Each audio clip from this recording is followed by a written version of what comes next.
everybody. What's happening? What's shaking? What's doing? Good afternoon. It is Thursday, April the 3rd, 2025, 2:12 p.m. Eastern Standard Time. And we are going to be watching John Carpenter's Hollywood Walk of Fame ceremony today. The man, the myth, the legend, Mr. John Carpenter himself. There is a link that is pinned to the top of the chat room. Make sure if you want to watch along with me. Now, I don't know how you're going to do that. If you have YouTube Premium, you might be able to do that, although you might need to do it on a couple of devices. I don't know. I can't show the stream here on the channel live because obviously it is copyrighted and owned by the Hollywood Chamber of Commerce. And so as much as I would love to be able to just show the stream here, I can't really do that, at least not the whole thing. I mean, maybe I could show bits and bobs of it, maybe a little bit, like go over to it and then come back and then go over to it and then come back. You could absolutely do like a video afterwards where you have clips and things like that. But to stream the whole event, I'm not allowed to do that. So I'm going to be watching. And I want all of you to watch along with me. That is why I pinned the event link to the top of the chat, and we'll see who rolls on in, see if anybody cares. I don't know if anybody's going to roll on in or care, but the event is about to start in 1 minute. In 1 minute, the event is about to start. So, Mr. John Carpenter finally getting his star on the Walk of Fame. Well deserved. You know how I feel about, certain people not being as deserved of a Hollywood star on the Walk of Fame, but Mr. John Carpenter, I think so. I mean, obviously one of the most influential horror directors, and, for sure. I mean, one of the most influential directors. So not just in his horror movies, of course, but certainly in his music as well. And not my favorite director. That goes to Steven Spielberg. But certainly Carpenter. I don't know if Carpenter is one of my favorite directors. I don't know if I would say that John Carpenter is one of my favorite directors.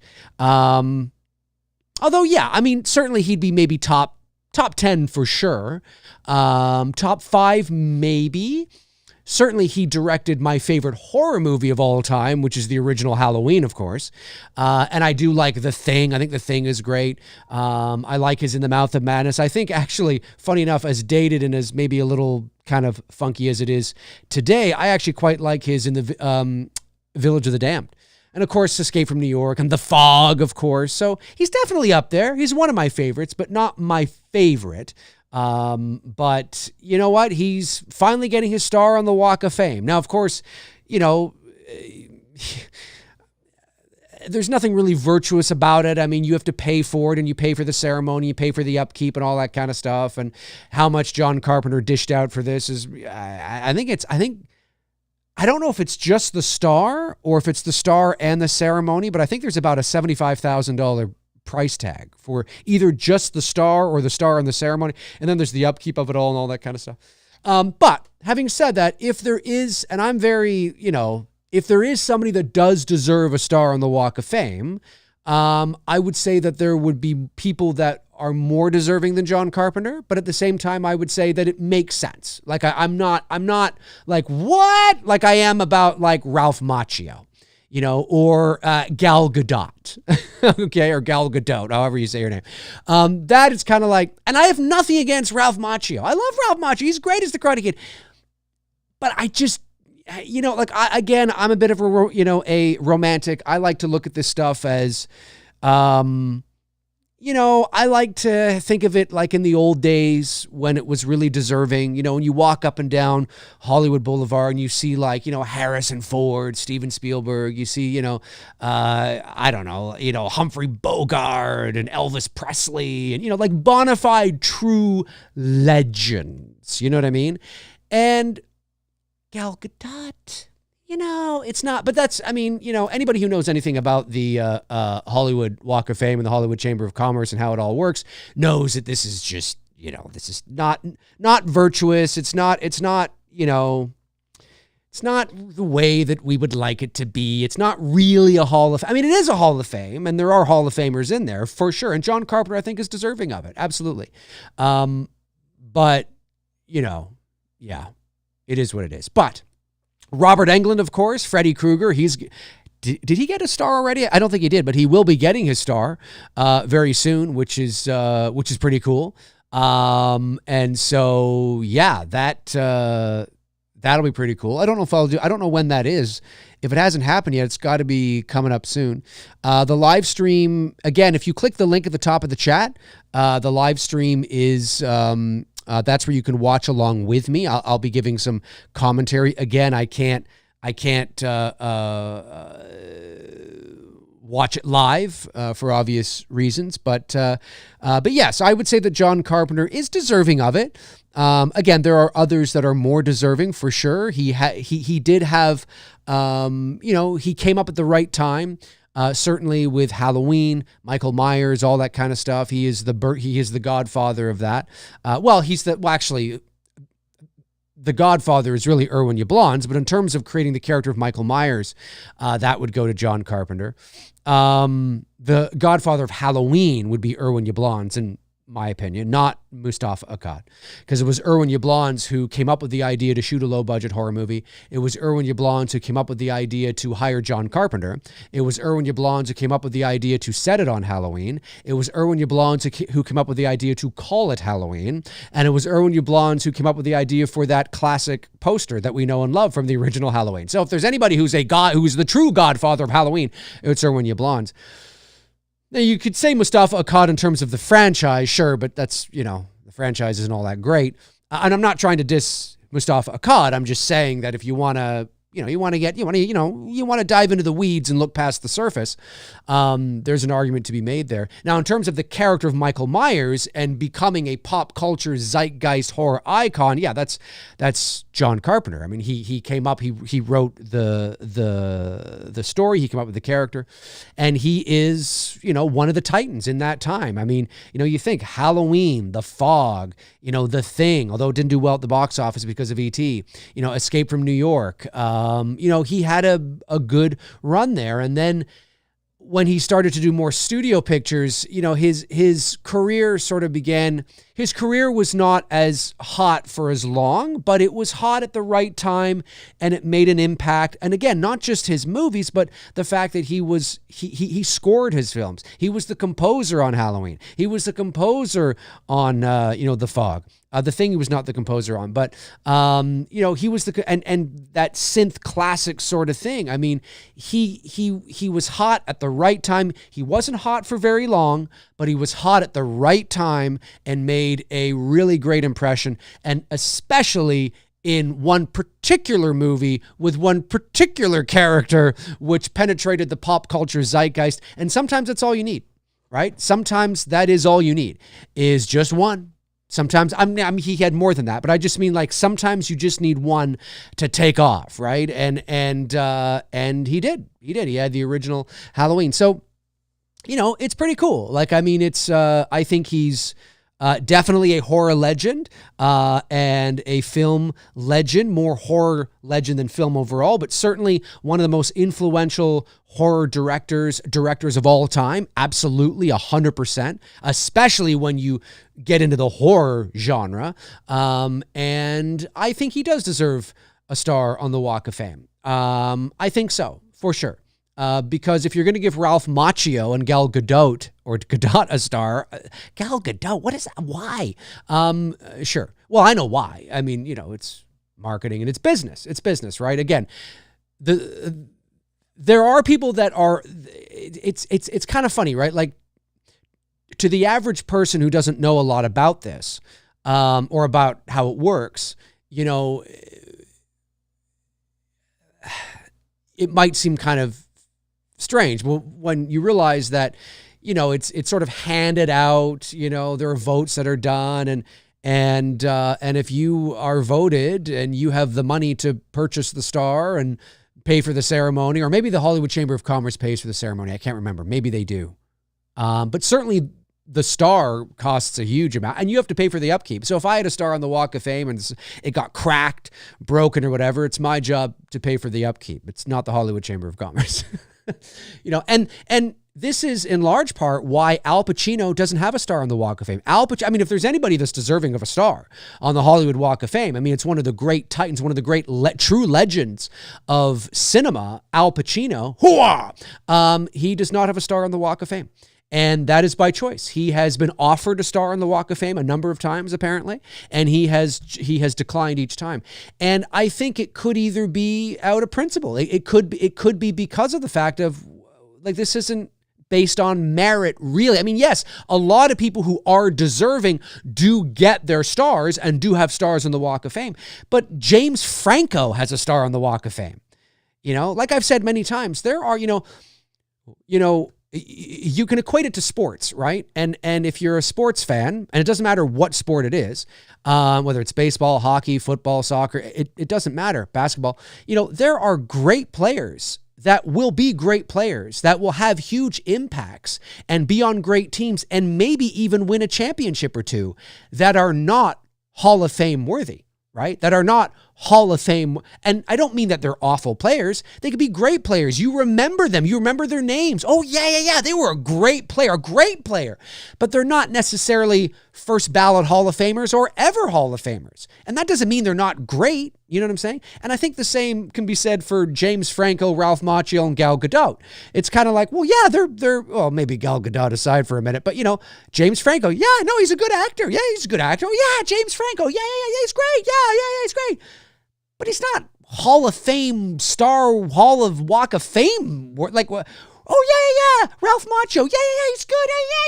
Ralph Macchio. Who doesn't like Ralph Macchio? Hall of Fame? Walk of Fame? Like, what are we doing here, right? You know what I mean? And that's kind of how I feel about it, right? There's lots of great players that win championships, that are part of a championship team that maybe aren't necessarily the star, but they're a good player. They're a great player. They'd kick my ass, you know what I mean? But they're not necessarily... I think you know what I'm trying to say. So, every now and then I see somebody getting a star on the Walk of Fame. And again, if you know how it's actually done in the Hollywood Chamber of Commerce, and it's just marketing and business and promotion, and it's not, if you know how it's done, then it makes sense. But just to the average person at face value, they might look at it and be like, oh my God, like, what? James Franco is going to star on the Walk of Fame? So anyway, yeah, it's not really virtuous. It's a business, but every now and then somebody comes along who they give a star to. And I'd like to think they give stars out to people who are worthy more than they don't. But John Carpenter's worthy for sure.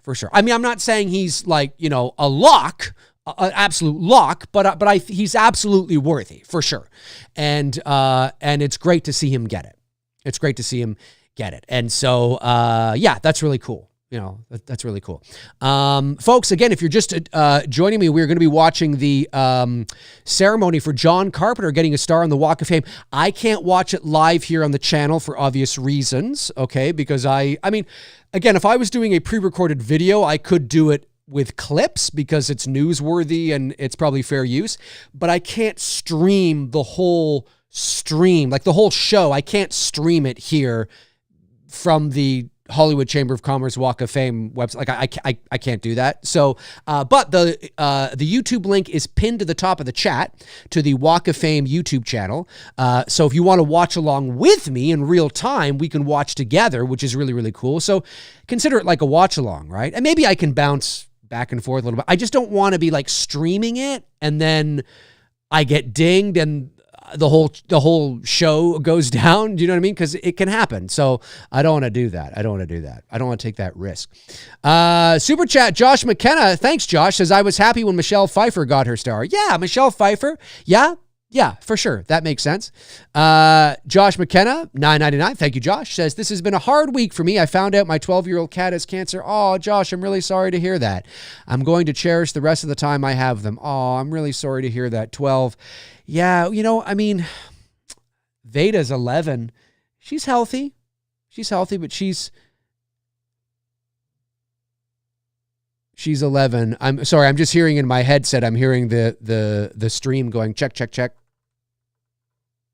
The Hall of Fame stream. They can't hear me, but I can hear them. They're checking their audio. Check, check, check. 1, 2, check, 1, 2.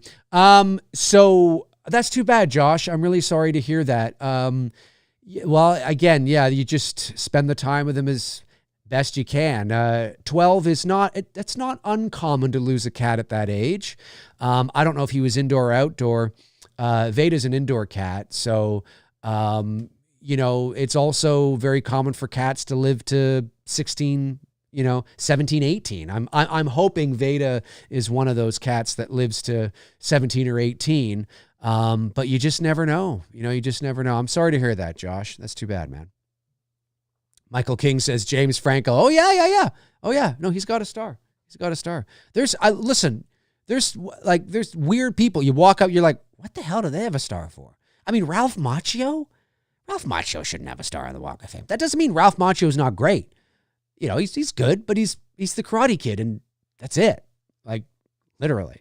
And the Karate Kid isn't a character, even with Cobra Kai. Cobra Kai has elevated that, universe and character, sure, but I still don't think it's as legendary as something like, like who's a character, like Robert Englund's Freddy, right? Like I don't think the Karate Kid and Daniel and that character, even with Cobra Kai, I don't think has the same pop culture impact and footprint as Robert Englund's Freddy has for its genre and its subgenre and its pop culture. Do you know what I mean? And so, because you could say, well, Robert Englund is a character actor and he's only known for Freddy. And so you could try and make an argument, why is he getting a star on the Walk of Fame, right? Like, really, at the end of the day, outside of Freddy, who is Robert Englund? And that's not a diss to Robert, because Robert will be the first one to tell you, I'm not a leading man, I'm a character actor, right? And so I'm not trying to bring him down. I'm just saying, outside of Freddy, it's not like he's got other, huge characters, right? And so, but the thing with Robert Englund is that the one character that he has that is known is pop culture, legendary, zeitgeist. I mean, 1 in a million, lightning in a bottle kind of thing. Do you know what I mean? Like, it's like Boris Karloff, Frankenstein, Dracula, it's like Titan level shit, right? And so it makes sense. I mean, he's just for that. If Robert Englund didn't have Freddy, he wouldn't be getting a star on the Walk of Fame. His filmography outside of Freddy is not Walk of Fame, although look at Gal Gadot. But I'm just saying, like you understand what I'm saying, right? And Robert would be the first one to tell you that. He'd be the first one to say, well, yeah, of course. I mean, he's getting a star because of the huge impact. Oh, I'm hearing the music. I'm hearing Get Ready for Hollywood. Ba-ba-ba. Oh, there they are. Very cool. But anyways, you know what I'm saying, right? You know what I'm saying. But absolutely, I mean, Robert Englund, I think, is deserving of it because of Freddy. Because Freddy is I mean, Elvis Presley of horror. Do you know what I mean? So, yes, absolutely, Robert Englund deserves one. For sure.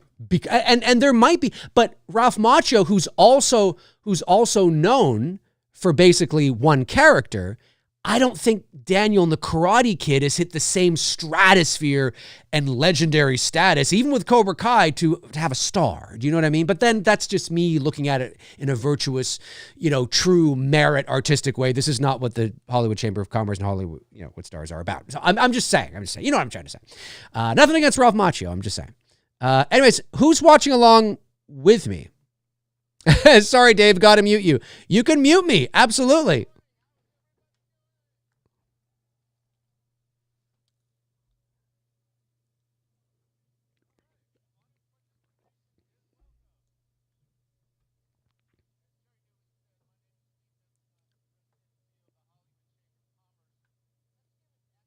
Hollywood Chamber of Commerce.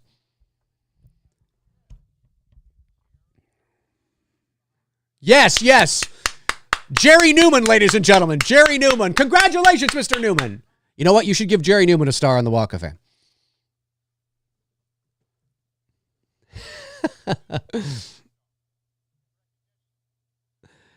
I keep dogging Gal Gadot.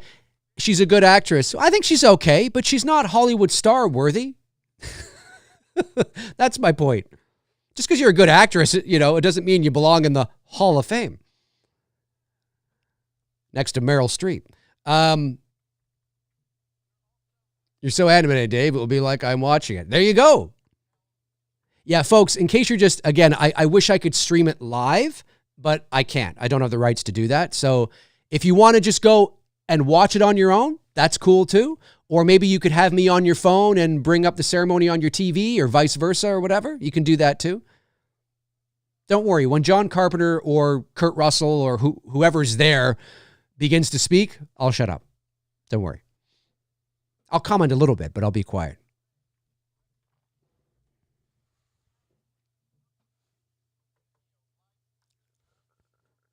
That's right.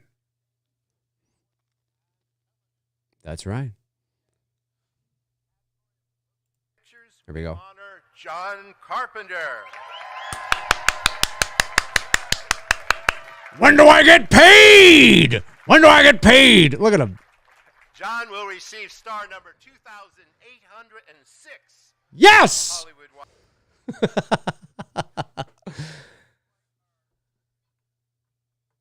Yeah, Kurt Russell's there. He looks like a fucking rock star. The older Kurt Russell gets, he looks like a rock star.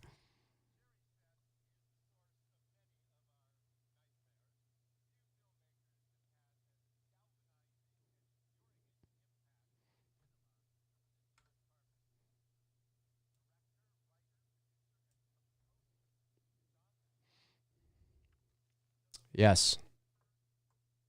And frightening films in history. Starting out with his 1978 breakthrough, a low... Well, I haven't even said the name yet. They've offered him a star, Ryan. They've offered him a star. He's turned it down. And it's likely because they're not real, you know what I mean? He's turned it down a number of times. They've offered it to him, but he doesn't want it. He'll probably get one after he's dead.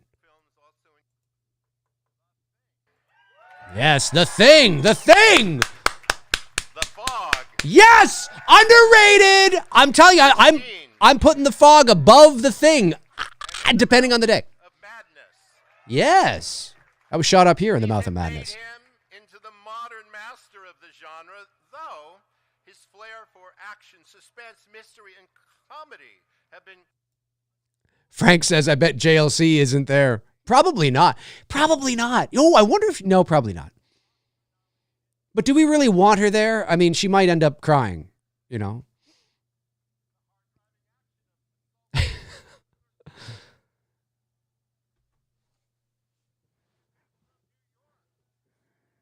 Yes. Escape from L.A. I wouldn't have mentioned that one. That's funny. Yes. The Ward. Action thrillers Village of the Damned and the cult classic action comedies Big Trouble in Little China. Yeah, that's a fun one. The Invisible Man with easy to get along with Chevy Chase. You know, the great things about these titles is the films are so indelibly etched in our memories. It's almost scary and creepy to mention the names. All right, don't oversell it. Don't oversell it. For Halloween, not only frightened audiences, but influenced an entire generation of composers. That's true. And that's another reason why... Career as a composer, which has included Yeah. Lost Themes, Yeah. three widely acclaimed albums of non-sound. It's true. And that's another reason why he's deserving of it. Because again, it's not just that he wrote and directed one of the most iconic and created one of the most iconic film franchises and characters. The score, the Halloween theme is like the Star Wars of horror. Do you know what I mean? Like it's iconic. And so, and long lasting. It's good stuff.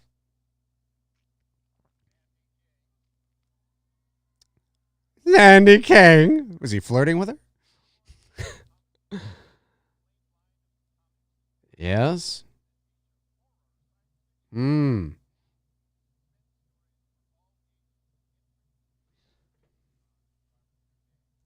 Very cool.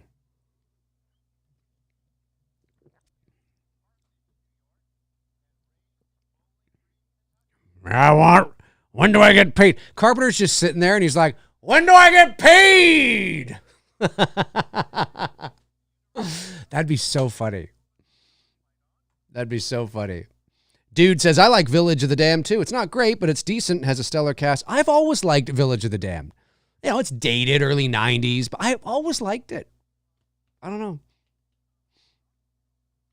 Yeah, Dark Star I'm not really a big fan of, but, you know. Mandel Goodman says, how much do they get paid for the Walk of Fame? They don't get paid anything. They would, as far as I know, they have to pay. So John Carpenter would have to pay for his star and the upkeep of, you know, the star and maybe even the ceremony. I'm not sure. Brandon might know if it's, I think it's 75,000. Is that just for the star and the ceremony, or is that for the star and the ceremony, or just for the star? Brandon might know off the top of his head. But no, they don't pay for anything. They don't get paid. They have to pay for it.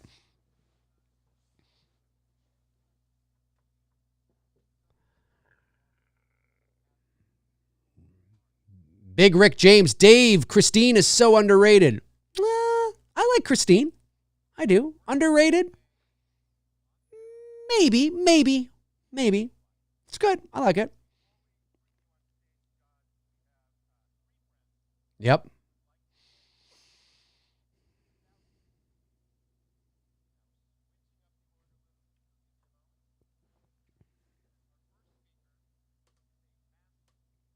A master. In filmmaking, driven by an unwavering who's passion this? for the art of horror and practical effects. Oh, is this bot? Is this bot? Over the past 3 decades, I bet you it's he has built an impressive career as a director, producer, and makeup effects creator. Who is this? Working with some of the most influential filmmakers in the industry, best known for his work as executive producer.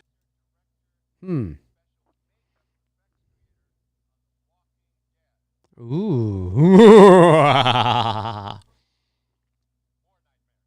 Yes.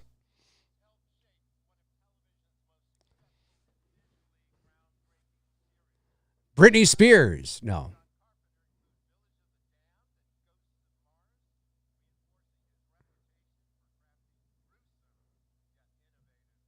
Oh. Greg Nicotero. Yeah, okay.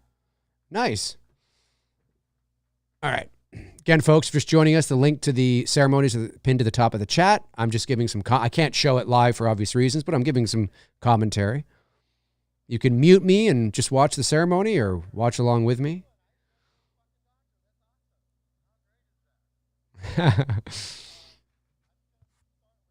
Everything that I'm going to say, John's going to hate. So let's just get that out of the way right now. When do I get paid? John and I share many, many things in common. We both love Godzilla. Both have long hair. Right? There's a Godzilla around here someplace. We love fucking Godzilla, music, fucking right. And we love scaring the hell out of people. Yeah. So it shouldn't be a surprise that we've been friends for around 30 years. Sounds like a rowdy bunch. Is Dean Cundy there too? Nice. Adrian Barbeau is there? Nice. That's nice. Good old Adrian Barbeau.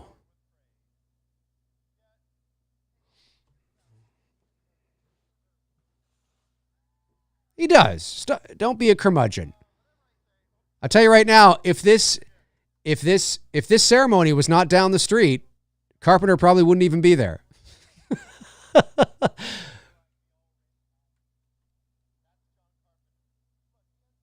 Signature music sting.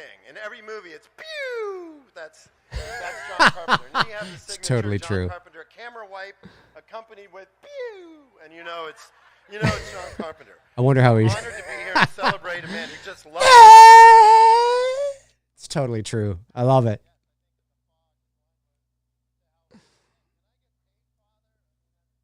Yeah.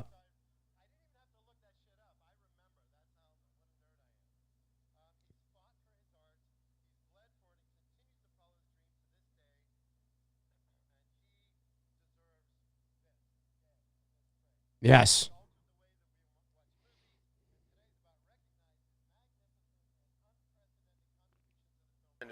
And yes, it took me 3 days to write this.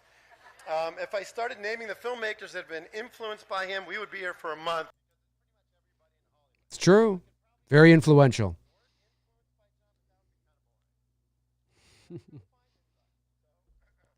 That's cool. Frank says, I love how horror people are close friends, not like those shits at Marvel and Disney.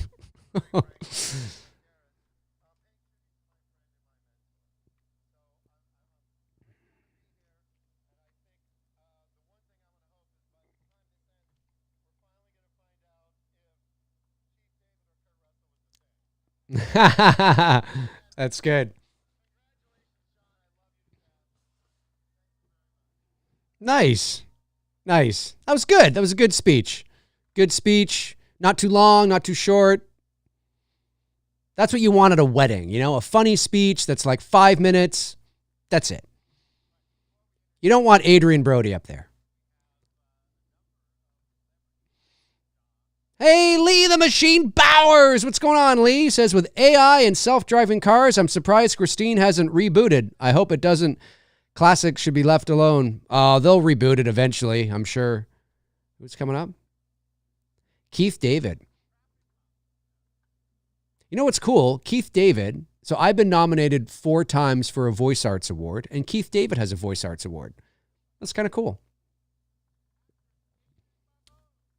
Adrienne Barbeau. Oh, yeah, there she is. She still looks great.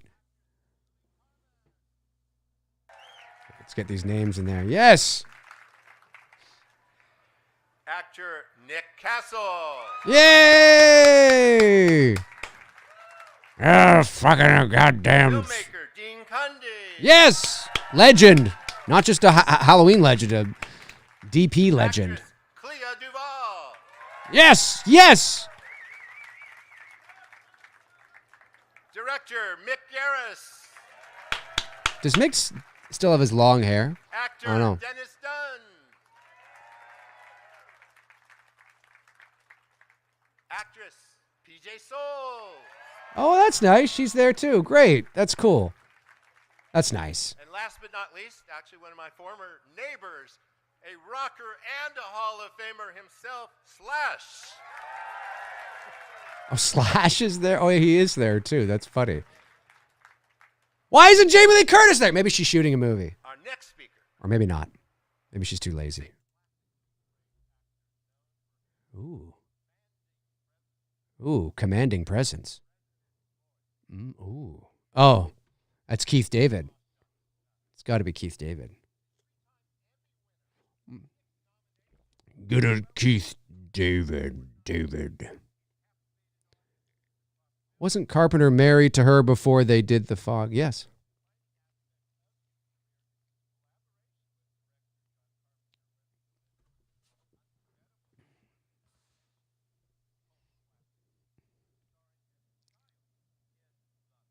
Yes.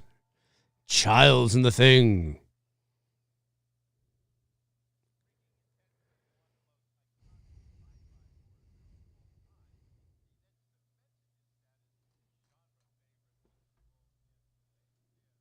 Yeah.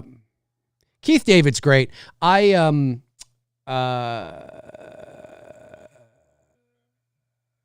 was the cat in Coraline. Coraline's a great movie.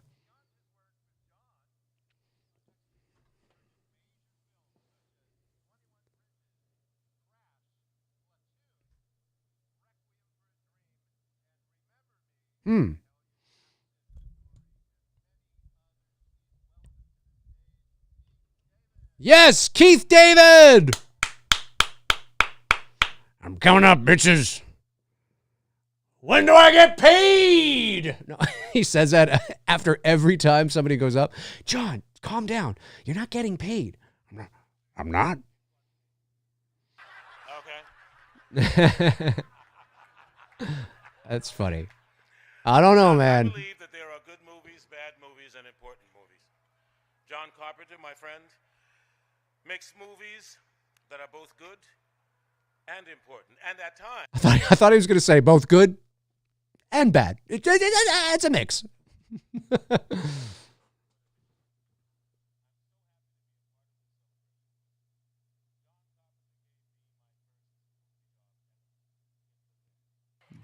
Very cool. I didn't know that was his first movie ever. 40 years later, celebrating John and his timeless works as he gets his star on the Hollywood Walk of Fame. That's right.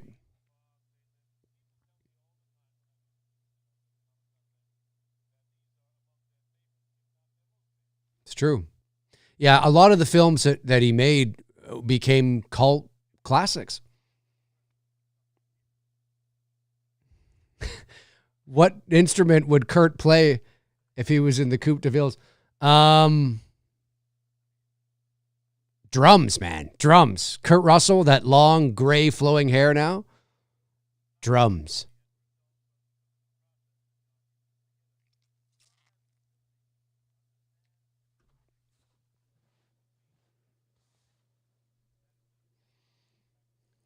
Mm-hmm. Again, folks, if you want to watch along with me, the link is pinned to the top of the chat. Every now and then I'll unmute and you'll hear a bit of the ceremony if you're just watching me. But if you want to watch the ceremony and mute me, you can do that too. Oh, that was short and sweet. Nice. Short and sweet. That was nice. Nice. Rock on, Keith. Good old Keith David. Keith David.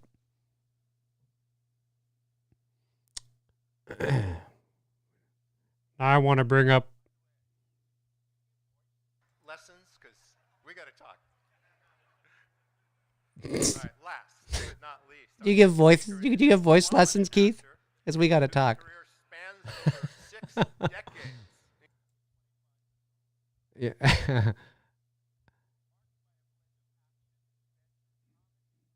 Yes. Yep. They're bringing up Kurt Russell. Kurt Russell is one of my favorite actors. And my sister Jill's heartthrob in the 80s.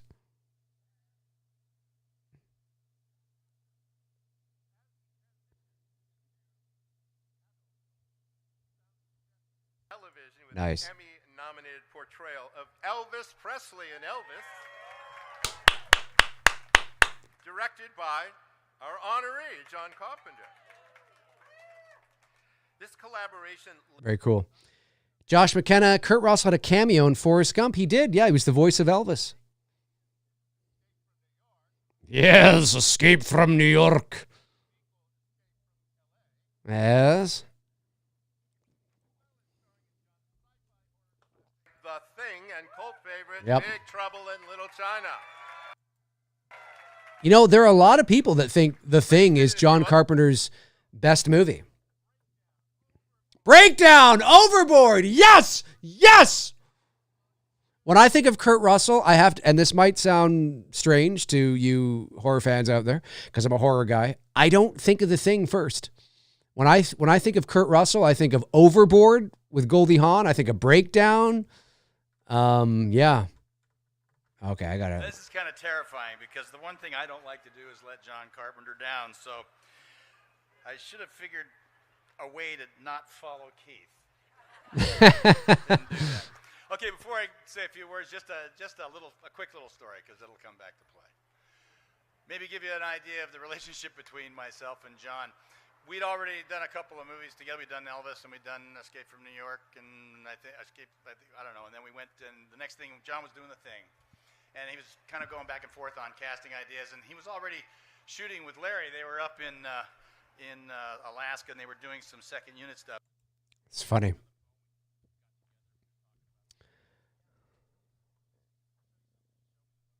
See the problem? I said, no, that's great. What is it? He said, well, everybody's, dressed for the cold, and they're completely covered up. Can't really, I don't know one from the other. I got like 9 guys, and I'm not sure. He said, I need somebody to hang my hat on. Oh, it's that big hat. It's that big hat. Yeah. He's told this story before. It's funny.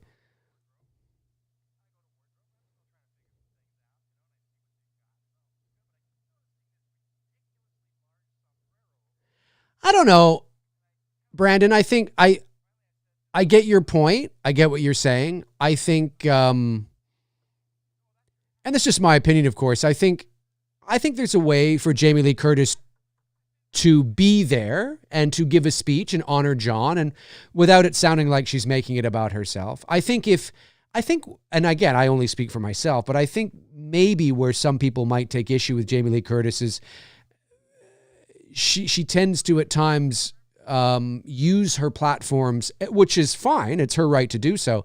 But in certain situations, whether it's talk shows or whatever, she does kind of, there's way that she structures her answers or interviews, and it kind of sounds like it's coming back to being a little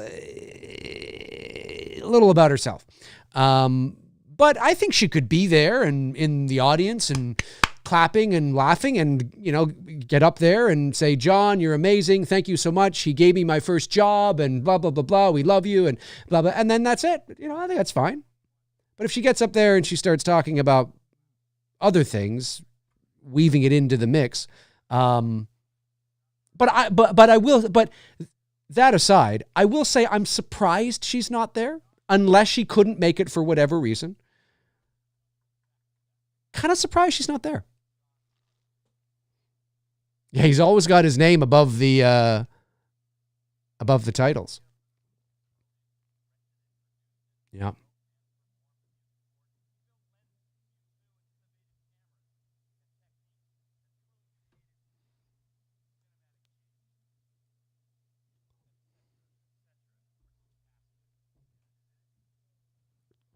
He did.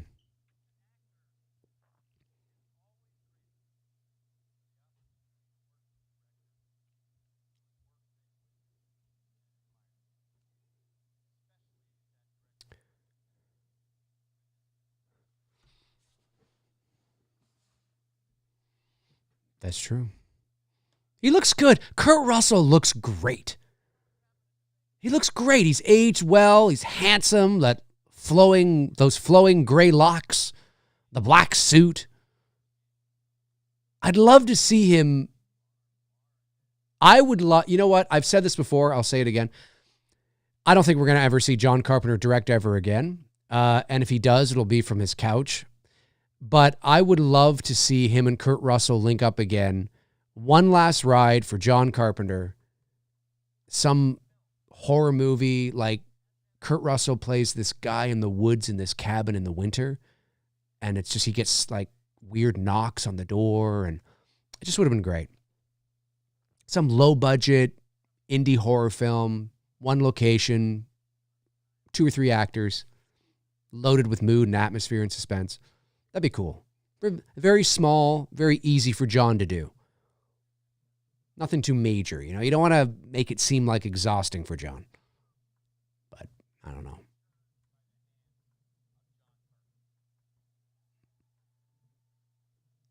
Wonder how he feels, Mr. John Carpenter.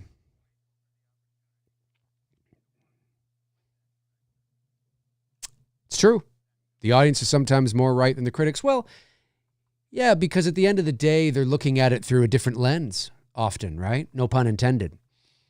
It's not necessarily that the critics are wrong about what they say. They can be, but they can be right. But at the end of the day, it doesn't matter.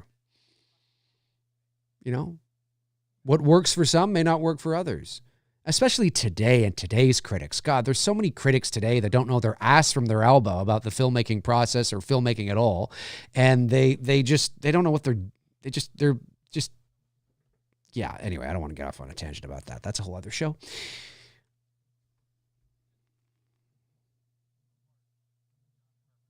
That's right. One more. That's what they need to do.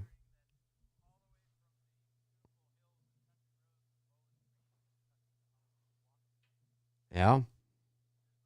Deserving, my friend, than John Carpenter. Thank you. Nice. That was a good speech. I liked it. He and Goldie make a great couple. Yep. And they're not married. They've never been married. I mean, they're legally common law, but I just mean like they're not. They never did. That's the way to do it. Here he comes, the man, the myth, the legend himself. I got to get up here. Am I getting paid? No.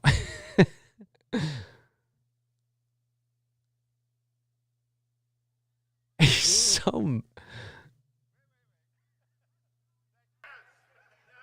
Thank you, Kurt, Keith, Greg, and I forgot. I'm dealing with a director. He's telling me what to do, but that's not in the script.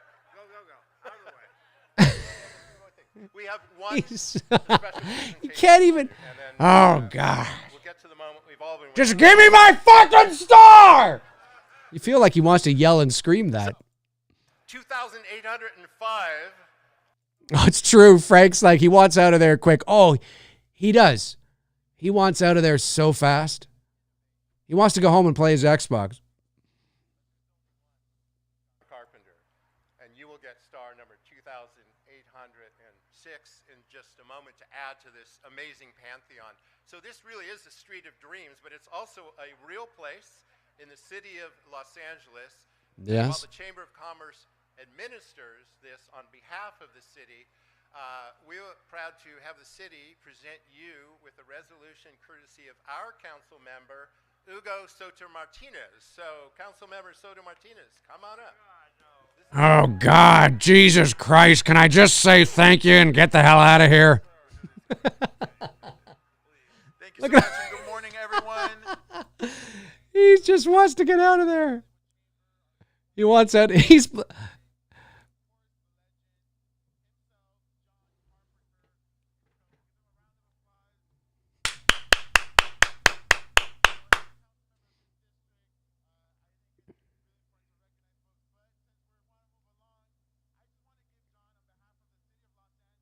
Is he gonna make the key to the city? Oh, okay, that's nice. He's got it. Wow. It's like he's got to put it on, you know? Oh, God, one more thing. Look at him. He wants to, Frank, you're right. He wants to get the hell out of there so bad.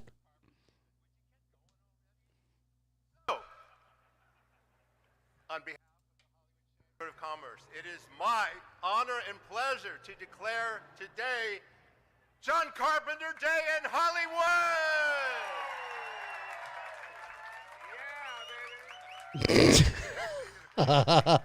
Here he is. Very much.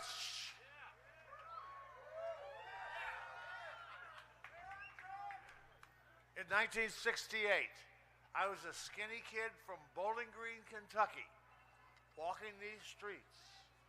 I was looking for a career in Hollywood. Well, I found my career, and today I have found Hollywood. Thank you so much Good night. to the Hollywood Chamber of Commerce for this place on this sacred boulevard where people and dogs can pee on me.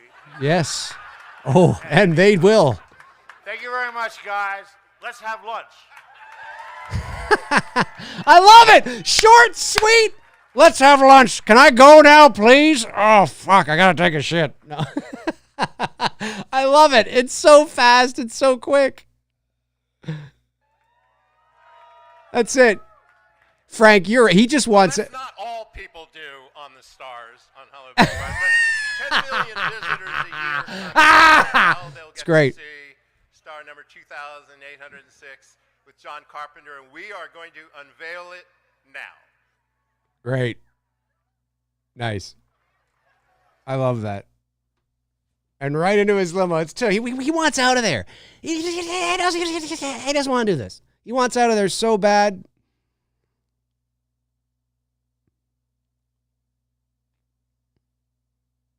Next time I'm in LA, I'll have to make sure to go and visit it.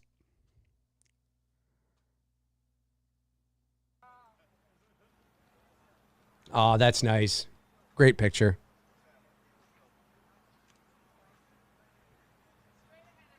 I was just going to say, he's got to get his wife in there. That's his wife there, I think, right? I think so, yeah. I was just about to say, well, get your wife in there. Yeah, man, rock on. The Coupe de Ville should be playing. They're just taking photos now before they lift up the star.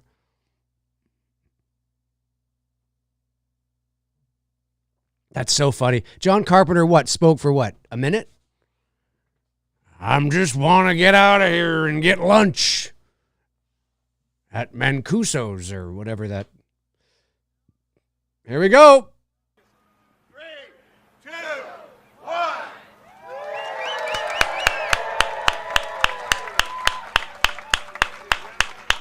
Nice. Looks great. Looks how you would expect it to look. Very good. Very good. It's great. Thank you. It's great. Guys, I want to eat. Let's get out of here. Thanks a lot.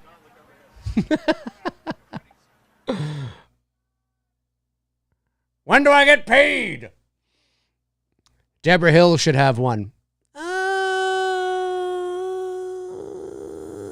don't know. I don't know about that. Maybe. I'd have to look into it a bit more and see if I feel like she should have one. I mean, listen, if Gal Gadot can have one, Deborah Hill can have one. Kurt must love John's piss attitude. Oh, yeah. Well, he's a curmudgeon. Listen, I love John Carpenter. We all do, right? One of my favorites for sure, but he's a curmudgeon. And he's always been a curmudgeon. He's always had that about him. It's just now that he's an old man, it's very old man. Like, you know, him and Harrison Ford should star in a movie together. He looks good, though. Looks good. Looking stylish. Yeah. Looking good. Chester says, how many of his movies in total were filmed in Pasadena? I'm not sure. I mean, Halloween, probably a few others. I think he lives in Pasadena, if I'm not mistaken. I think he lives in Pasadena. Pasadena's really pretty. It's actually a really pretty area. I've been there a number of times, and it's and lots of shooting. I mean, Back to the Future, Teen Wolf, like there's lots of pop culture movies that have shot in Pasadena. Oh, yeah, there he is with his wife. That's nice. That's great. Honey, can we get out of here, please? There's goddamn shit. I think that's his wife, right? Yeah. I think so. There you go. Bobby Hall says, if a celebrity gets a star after they pass away, who pays for it? Probably their estate, family, something like that, I would imagine. Maybe. Yeah. Mr. John Carpenter. Carpenter lives in the Hollywood Hills. Oh, he lives in the Hollywood Hills. Okay. Well, there you go. It's a nice area, too.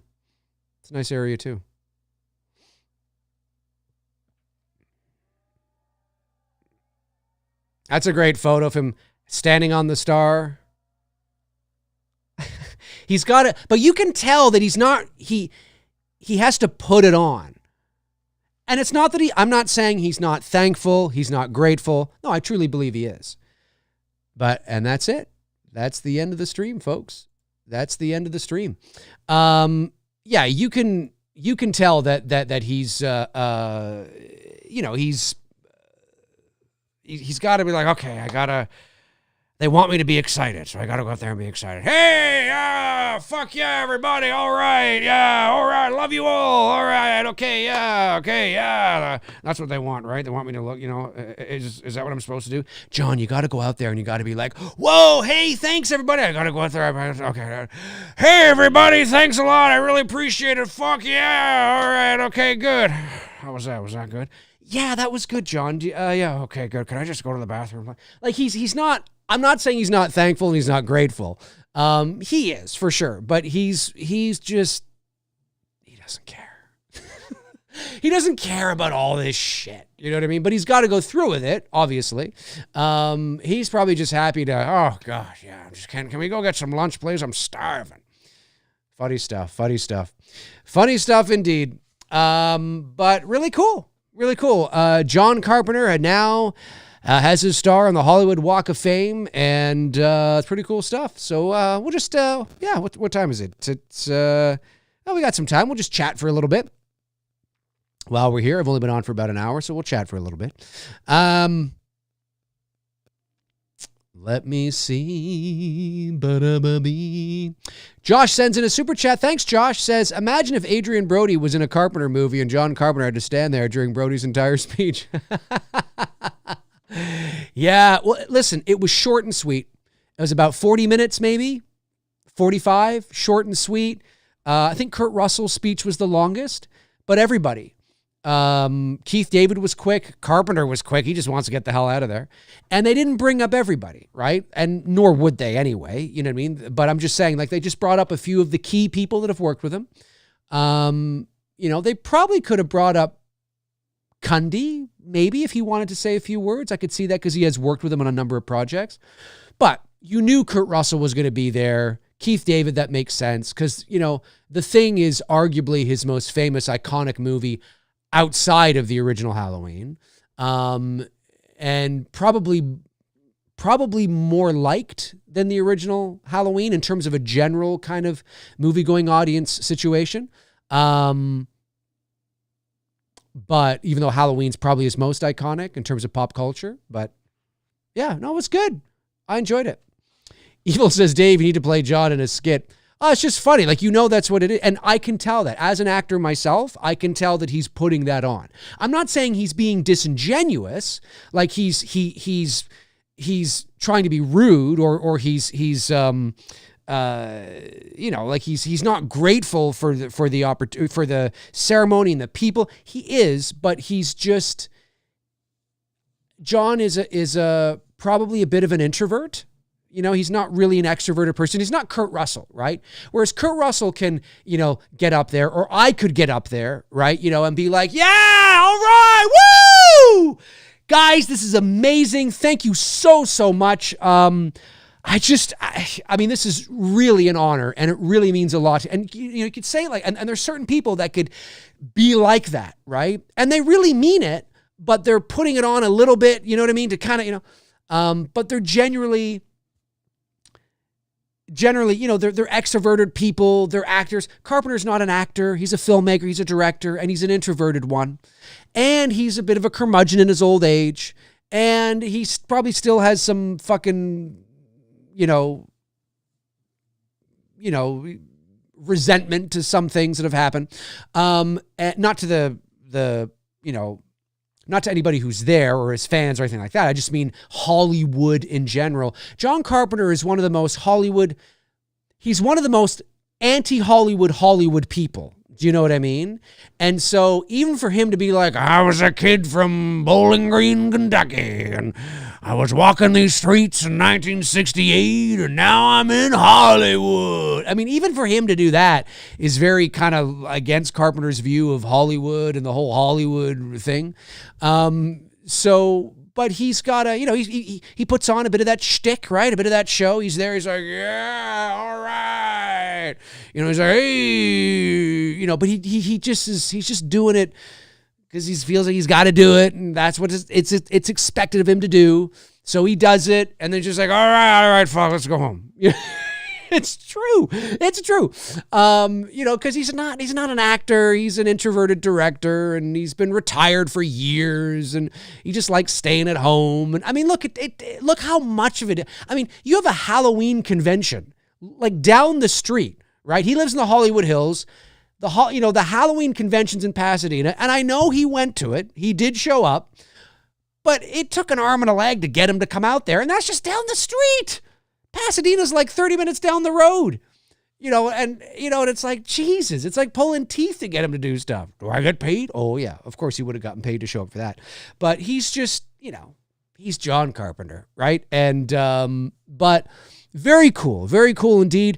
Absolutely one of my favorites, not my favorite director, but certainly one of my favorites, very influential on me as a teenager and as a filmmaker myself, very influential for sure, and very deserving of it, you know, for sure. And so it was very cool to see him get his star, his recognition very late in life.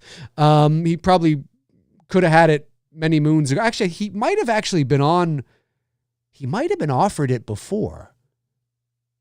He might have. But anyway, it's nice to see him have it. And Robert Englund is up next. Not today. I mean, like sometime in the very near future, I believe Robert Englund is up next, which is really cool. Evil Alex says, John said a lot how he hated Hollywood and his experience in over the years. He loved the crap, but not the clamor of the business. Well, yeah, I mean, that's of course. And that would be like anybody. I mean, there are, the business side of show business is, yeah,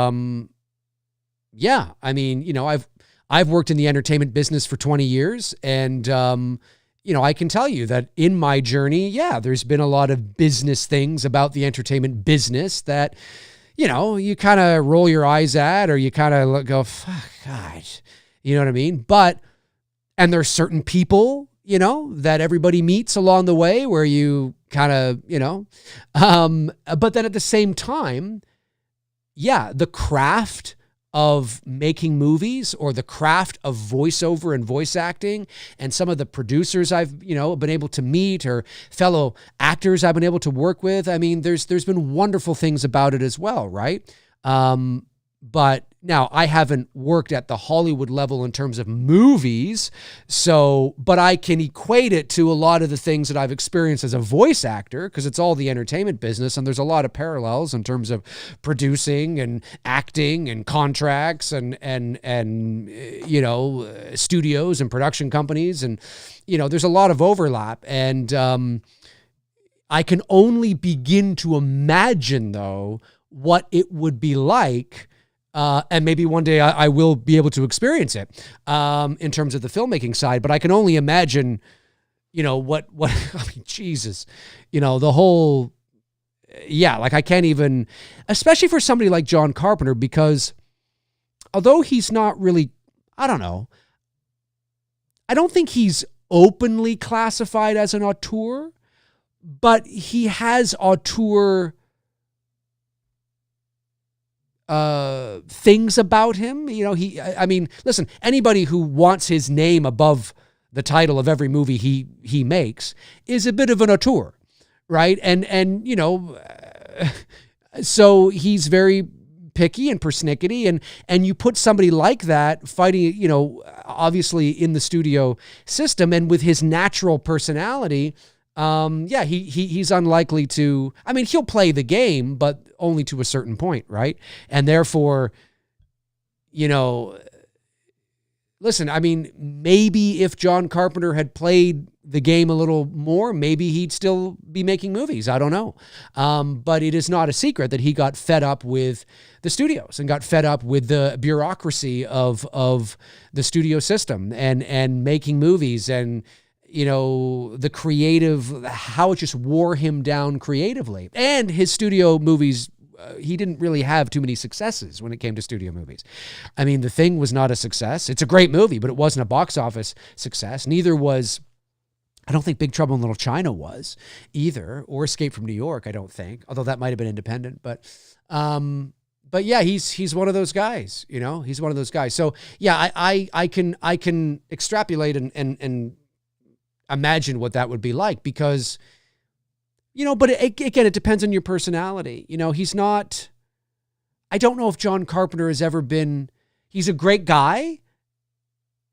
His friends love him, but I could believe that he would be difficult to get along with. Like, I don't have trouble believing that, in terms of his quirks and his personality. So it might go both ways, right? It might be a little bit of column A. It might be a little bit of column B, you know what I mean? But that aside, terms of his, his filmmaking acumen, his impact on the industry, how influential he was, not just as a filmmaker, but as a composer in terms of the music. I mean, again, the Halloween theme is one of the most iconic themes, not just horror, but one of the most iconic, recognizable themes in history. And I know I've mentioned this, and there's a video on my channel, but some of you who are new may not know this. So in 2019, I was in Los Angeles for the Voice Arts Awards over at Warner Brothers. I was nominated. It was my fourth time, which was amazing, very cool. And I had treated Erwin Yablans' son, Mickey Yablans, to the Voice Arts Awards, and his daughter, Emma, who was a voice acting prodigy. I mean, no, I shouldn't say that. She didn't want to get into voice acting, but she knew everything about it, which was really cool. Anyway, long story short, Mickey had us over for dinner at his house, which was awesome. And he goes upstairs and he comes down. This is after dinner. We're all just hanging out, having fun, and he brings out a reel with an original recording of the original the original recording of the original Halloween theme from 1978. The original recording. And we couldn't play it, obviously, because we didn't have anything to play it on, but I have photos of it, and it was really, really cool to hold that in my hand. I was like, oh my God, this is probably this could be worth millions of dollars. The original recording of the original Halloween theme, one of the most iconic movie scores in history, not just horror. One of the most iconic movie scores in history. It's like holding the Jaws theme in your hand or something like that. So anyway, that was very cool indeed.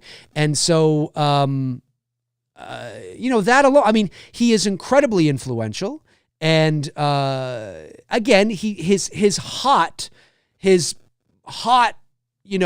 influential time was the 80s, probably anywhere between 78 and like 80, well, maybe 10 years there, 78 to 88, because you could include They Live in there as well. And, so like probably in that span there, that 10 years especially, he was incredibly influential. And then sort of the late, 89, 90, 91, he kind of dropped off and was never able to really kind of have a second wind. And so, but it's really cool to see him get his star on the Walk of Fame. I think it's really cool. And, yeah. And so it's not just his movies, it's his scores, right? Because he did the score for Halloween. He did the score for The Fog, Christine. I mean, his music, like, Keith David said, there's the John Carpenter sting, right? It's true, but it's so iconic. It's so wonderful. I love it.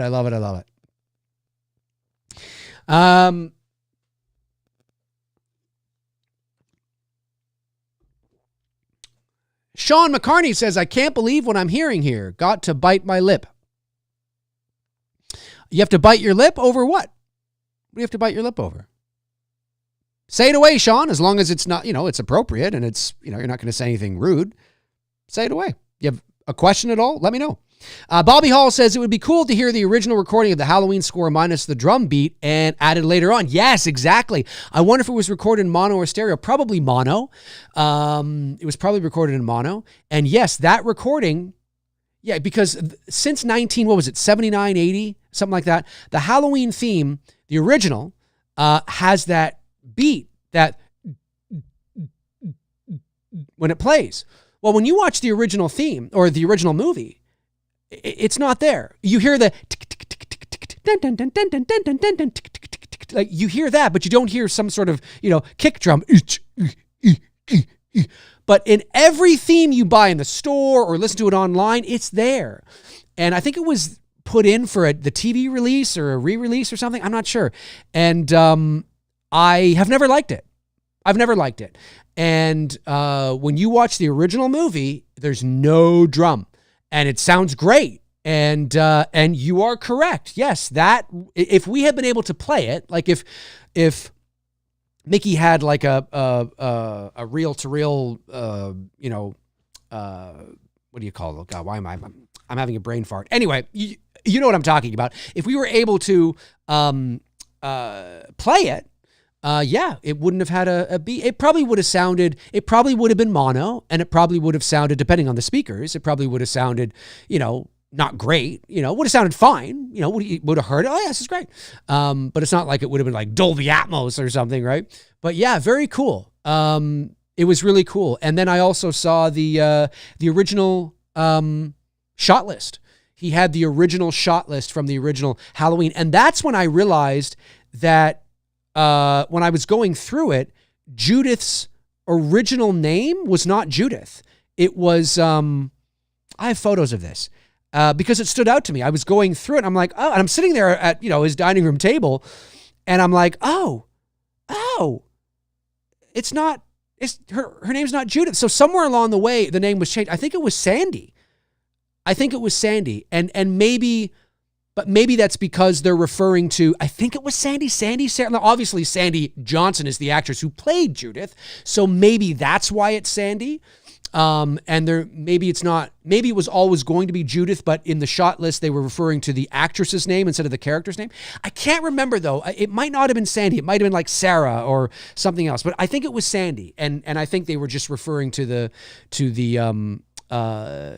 actor's name as opposed to the character name, which is kind of cool. But it's still cool to see that, right? You know what I mean? And I flipped through. I took photos of it. And obviously I couldn't, take anything because that's Mickey's and those are worth who knows how much. But it was really cool to see it and hold it in my hand. It was very, very cool indeed. They are such nice people. Mickey and his wife and his daughter Emma and his son Jack, I believe. I think it's Jack. Such a nice family. Absolute sweethearts. And yeah, just I really, really cool, to get to know them and we didn't talk a lot about Halloween. I mean, we did a little bit, but we didn't, not a lot. We just talked about life, and he talked about his career, and he asked, a bit about mine. His son Jack, I think I don't know if he still is, but I think he was interested in getting into voice acting or something. And so it was just a cool experience, and very, very nice family. A really genuinely nice family. And he's a hoot. He's got he had a few drinks, but he was just really charismatic, really funny, very much like his dad. Like you can tell his dad in interviews is very charismatic, you know what I mean? And it's thanks to his dad that I was able to meet him. Because when I was at Halloween 40, the 40th anniversary, I walked over and I introduced myself to Erwin, and he signed my book, and we just were chatting. And when he found out that I was a voice actor, he was like, oh, that's so cool. My granddaughter Emma is really into voice acting, and he was the one who was like, can I take down, can we, because I would love to put you in touch with my granddaughter Emma or whatever. I'm like, yeah, of course, no problem. And so we exchanged information, and then through that's how I met Mickey, and how I treated them to the Voice Arts Awards, because it's one of the big award shows for voice acting, and I treated them to the show, and that was really cool. But yeah, no, they're really, really, he's really nice. Erwin, sweetheart of a guy, very charismatic. And his family is too. Just really, really sweet. Really, really sweet. Chester says, the Halloween theme, the beat came around when the soundtrack came out in 1983. Okay, I like both versions, but the version when you're watching on DVD or AMC is great. Well, any version. If you were to watch it on DVD, VHS, Blu-ray, 4K, it doesn't matter. It does not have that drum beat. At least I don't think it does. The later beat, I'd have to double check on the 4K, but the Blu-ray, it does not. The original Halloween theme does not have that beat, and I like it better without it, personally. Not that it's awful with it. It's still the Halloween theme. It's just I prefer it without it. For that. Okay, have I missed any super chats or any member chats at all? I just want to make sure I'm not missing anything. I don't think so. I don't think I have. But yeah, very cool, folks. Very, very, very cool that Carpenter is now on the Walk of Fame. Frank says it's on the Japanese vinyl too. The beat, the kick beat, is, yeah. Well, no, because once they did that, every single rendition of the theme that was released had it. And I don't know why they added it in. Does somebody know? Brandon, you seem to know a lot of useless information. I don't know if he's still in the chat. Brandon might know why they or I guess I could just Google it or chat GPT it, and it would tell me why. I think I did know at one point. But yeah, I don't know why. It seems unnecessary. Unless it was just because it's the 80s and we got to 80ify it. I don't know. Feels weird to me.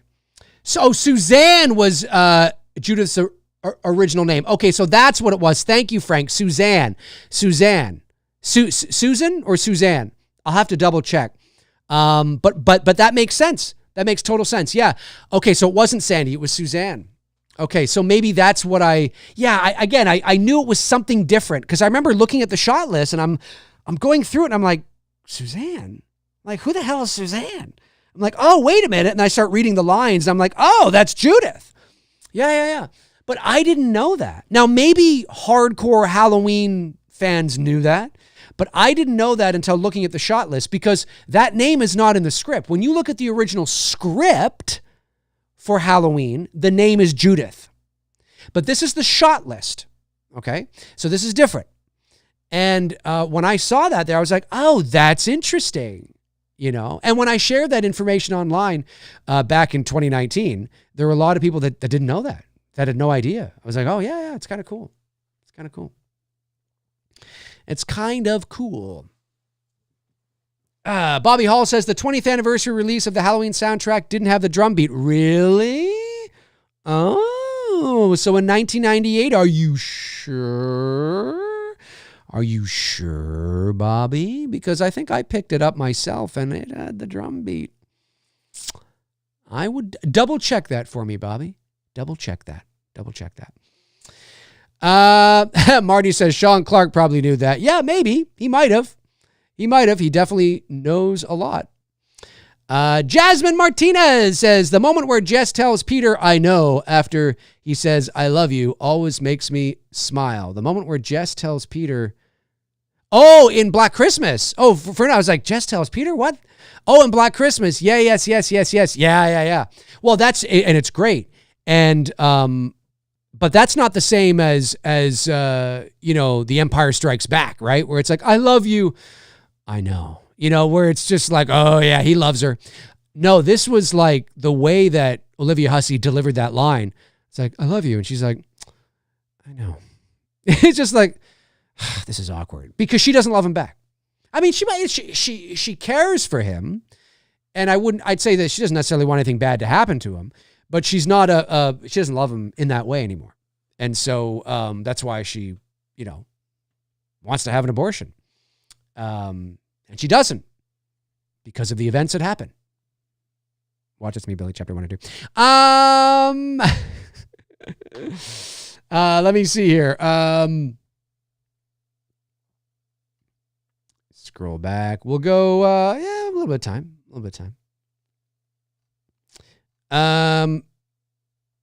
Evil Alex says, even John didn't make or invent most of Halloween, his directing. Myers' character and the soundtrack made the film such a big success. Yeah, but I mean, the kind of movie it was, his directing sensibilities, that cannot be understated. That is incredibly important. He is the director. And so he tells you where the camera's going to go. He tells you the shots that he wants, it's all him. Now, again, what isn't John Carpenter, because sometimes, not to beat a dead horse, but I think it's important. Because I like to look at things, not just at surface, right? And I've said it before, but I'll say it again. Yes, Mustafa Akkad is important. If it wasn't for his money, Halloween may not have been made. I still think I think Irwin Yablans, because Irwin Yablans was not just some guy. He was a producer. He had experience. And I think it wasn't like a titan, but he knew what he was doing. And so I think if Mustafa Akkad had not stepped up with the money, I still think Halloween would have been made. It just would have been, maybe not at the time it was made. Maybe it would have came out in 1979 or 1980 or who knows. But I still think it would have been made. But that's not to downplay Mustafa Akkad's commitment. Absolutely. He's a legend in the Halloween sphere. And if it wasn't for Mustafa Akkad, you wouldn't have gotten many of the beloved sequels that you love. But make no mistake, Irwin Yablans, who I don't think gets enough credit, in my mind, is the godfather of Halloween, the true godfather of Halloween. Now, you can divide it up and say, okay, he's the godfather of the original Halloween, and Mustafa Akkad is the godfather of the Halloween franchise. It's like, okay, yeah. If you want to split hairs there, okay, sure. But in terms of that original movie, because again, like I said, Irwin Yablans wanted to make a low-budget horror movie, very much in the vein of Theater of the Mind. Hitchcock. That was all Irwin Yablon's, right? It was Irwin Yablon's idea to hire John Carpenter because he saw Assault on Precinct 13. That was Irwin Yablon's idea. It was Irwin Yablon's to call the movie Halloween. It was his idea to call the movie Halloween, set the movie on Halloween, both his ideas. It was his idea for the famous poster with the fist and the knife and the pumpkin. That was Irwin Yablon's. And so, you kind of look at that and go, whoa, wait a minute, Irwin Yablon's, like that's huge. That's huge. Now, it was John Carpenter who wrote the script and directed the movie, right? And so, but without Irwin Yablon's, the movie may not have been called Halloween. It may not have been set on Halloween. It may have been a different movie. Maybe Carpenter would have gone a little more extreme. Maybe Carpenter would have shown a little bit more, right? Maybe Carpenter would have shown more blood. Maybe it wouldn't have been as theater of the mind. And because of that, maybe it would not have received the critical acclaim it did, and therefore the push it did from critics and audiences, right? I mean, if it was just another, slasher or something maybe a little more exploitative, maybe it wouldn't have gotten that push, But the reason why it did so well in 78 was because of the kind of movie it was. It was old school even then. Right? Because Irwin Yablon said, I wanted to do something in the vein of Hitchcock because a lot of horror in the 70s was becoming a little more exploitative and a little more gory.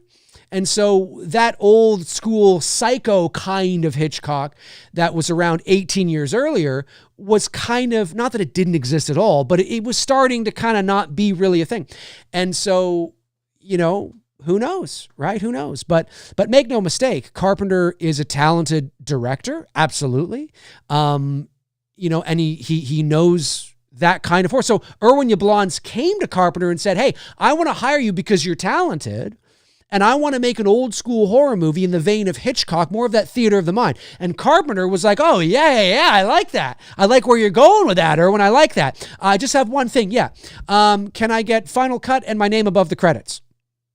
Basically it's like, hey, listen, if you can bring this in 3 weeks, if you can bring this in 21 days, you can have whatever the hell you want. I'm paraphrasing the conversation, but that's basically the conversation. If you can take this $300,000 budget and shoot this movie in 21 days, you can get your name above the credits and final cut. You know what I mean? So again, negotiating, right, with the producer, what's going on. Again, I'm paraphrasing, but that's sort of the ballpark of it. And the rest is history. But it wasn't a success right out of the gate. It wasn't a success right out of the gate. It wasn't until the Village Voices review, like in 79 or something, it was, a little bit later, that really started to get people, because Halloween played in small markets, and then it expanded and expanded and expanded and expanded, which is kind of was the model for low budget indie movies way back then. Right. And so it became huge. And John Carpenter, I mean, he deserves all the credit in the world when it comes to the music of that movie, the pacing of that movie, the theater of the mind, more psychological, keeping him in the shadows, emerging from the darkness. It's not just him. I mean, filmmaking is a team and collaborative effort. But in terms of being able to know this is what I want, here's what I want to do, working with Dean Cundy, working, with the team, figuring it all out, all that kind of stuff, it's absolutely him for sure. And so, and that soundtrack, I mean, let's not forget that movie played for an audience without the music. And it was like, this is not gonna, do you remember that? When he played it and then he went back, put the music in, and it's like, whoa, there's a whole different fucking movie. And music does that anyway, especially with horror, right? Music's going to do that, especially with horror. So, he deserves, I mean, he created, again, it wasn't him solely, obviously, but him as writer, as director, and as composer, he had massive influence on one of the most iconic horror figures in the history of cinema. And that has lasted for generations. And that alone puts him in the category of Hall of Fame, right? Yeah, no, it was great to see him out there. But yeah, he's such a curmudgeon. It's so funny. Sometimes I think there are times I see him in interviews where I take the side of, oh yeah, he's just being John. And then there's sometimes I see him in interviews, where I'm like, yeah, you know what? You could be less of a dick. Like, you could be less of a dick. Like, this guy, like, obviously you've agreed to do this interview. This, the guy has come over. They're being very polite. You obviously know what you're going to talk about, because you're not going to get an interview with John Carpenter and it's going to be flying by the seat of your pants and shooting from, your hip. There's going to be agreed upon topics. So when he starts asking you about Halloween, try to look a little more interested. Like, don't be a dick. Try to be like, oh yeah, I know you're talking Halloween for the 5,721,000th time, but you agreed to it. So, there are some times where I'm like, yeah, try to like be less of a dick. Like, just be less of a dick. You can still be a dick, but just be like maybe a flaccid dick instead of a rock hard one. You know what I mean? Like, just take it down. Oh, John Carpenter. Brandon Collins says, people forget that Irwin, John, and Deborah all worked on Assault on Precinct 13. That's right. They liked and respected each other. Yablans came up with the project, the title, and the premise. That's correct. That's right. And it was because of that. It was because of Assault on Precinct 13 that he went to John, like I said, right? And so they knew each other. They had a working relationship. They knew each other. But make no mistake. I mean, all I'm saying is that John Carpenter and Mustafa Akkad, there's a little plaque. If you were ever in Pasadena and you go to the Strode House, okay, right across the street from the Strode House is the Pasadena Public Library. Now, it wasn't there when they were shooting the movie. It was just an empty field. But across the street now is the Pasadena Public Library. It's really nice. I've been inside there. And there's a little bench right by the sidewalk, not close to the library, but, right by the sidewalk, right across the street from the Strode House. And underneath that bench, there's a plaque. And I'm paraphrasing, but it says something to the effect of, in memory of Mustafa Akkad, the godfather of Halloween, or the true godfather of Halloween, or something like that. And, from a certain point of view, it's true. I understand it. He's the one that kept it going. The good, the bad, and the ugly. He's the one that kept it going. So I understand it. And Irwin Yablans was not a part of Halloween, like after Halloween 2, because I don't think he was a part of 3. I think after 2, Irwin was out. Maybe, was he a part of 3? Did he produce 3? He might have produced 3. I can't remember. Or maybe he got a paycheck. But anyway, he was out. Like after that, he was out. Irwin had nothing to do with, 4 and 5. And so, of course, he collected a check, I'm sure. I got a little bit of money. But he was out. And so I just I'm not saying that I want to don't misunderstand me, folks. I'm not saying that I want to diminish Carpenter's role or diminish Mustafa Akkad's role. That's not what I'm saying. I'm saying, can we finally please bring Irwin Yablans up to their level? Can we finally bring Irwin Yablans into the conversation? That's what I'm saying. I'm not saying let's bring them down. I'm saying let's bring Irwin up. Let's bring Irwin up. By the way, I did a Mcrae Live on Irwin Yablans last year at some point. I was talking about his book. And Mickey's wife reached out to me and said that Irwin saw the show and really appreciated it. And I was like, that's awesome. That's great. That's amazing. I'm really glad that Irwin saw my Mcrae Live. I think that's awesome. But so, yeah, I will always be a defender of that. Because read his book, The Man Who Created Halloween. I think that's what it's called. Do I have it around here? I had it around here. Hang on a sec. I'm not sure where it is. It might be in the other room. The Man Who Created Halloween. Now, it's not just about Halloween. It's about Irwin's career and his family and where he came from and all that. But when you read that book, and even if you just want to read the Halloween section, okay, fine, just read the Halloween section. Pick it up, go to a store, I don't know. But just read that, and it's truly eye-opening, and you realize how integral and important Irwin Yablans is. Yes, there was a falling out between Irwin and Carpenter and the Akkads, and there was drama. There was. And maybe that's why Irwin's name, well, it could be why Irwin's name isn't, lifted up a little bit. But I think now, let's let bygones be bygones. Life's too short. I mean, Irwin Yablans is in his 90s now, I think. late 80s or early 90s. Mustafa Akkad sadly, was killed in a terrorist attack in 2005. John Carpenter is knocking on 80. I just want fans to recognize, because there are so many fans out there. There are so many fans out there that don't even realize that it was Irwin's idea, that it was Irwin's idea for the name of the movie. It was Irwin's idea to set the movie on Halloween. It was Irwin's idea to hire John Carpenter. It was Irwin's idea to, for the poster. I mean, they're like, wow, I didn't even know. Like, I thought he was just some producer. And it's like, no, he wasn't just some producer. He was integral to it, And so that's all I mean is I think, when we talk about John Carpenter, we need to talk about Deborah Hill as well. We need to bring her in there. But we need also, and Mustafa, but we need to talk about Irwin. He was incredibly important to the creation of Halloween.